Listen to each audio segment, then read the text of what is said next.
मुंबई गोवा राष्ट्रीय महामार्गावर अपघाताची मालिका सुरू असताना पुन्हा एक अपघात घडला आहे। आंब्याच्या पेट्या आणण्यासाठी रत्नागिरी जिल्ह्यातील खेड तालुक्यात जाणाऱ्या भरधाव वेगात असणाऱ्या टेम्पोचा एक्सेल तुटून सदर अपघात झाला। या अपघातात चालक किरकोळ जखमी झाल्याची घटना मुंबई गोवा राष्ट्रीय महामार्गावरील महाड जवळील केंबुर्ली येथे घडली।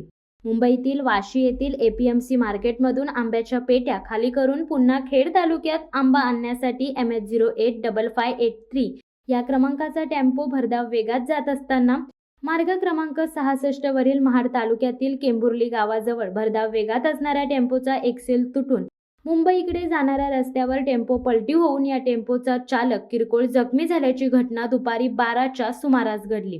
ही घटना समजताच महामार्ग वाहतूक शाखेचे पोलीस उपनिरीक्षक दंडे व वाहतूक पोलीस कॉन्स्टेबल विश्वास पाटील यांनी तातडीने घटनास्थळी दाखल होऊन वाहतूक सुरळीत केली। शिवसत्ता टाइम्ससाठी रेश्मा माने, महाड। दे धडक बेधडक वृत्त देणाऱ्या आपल्या शिवसत्ता टाइम्स न्यूज चॅनलला लाल बटन दाबून सबस्क्राईब करा आणि बेल आयकॉनला क्लिक करायला विसरू नका।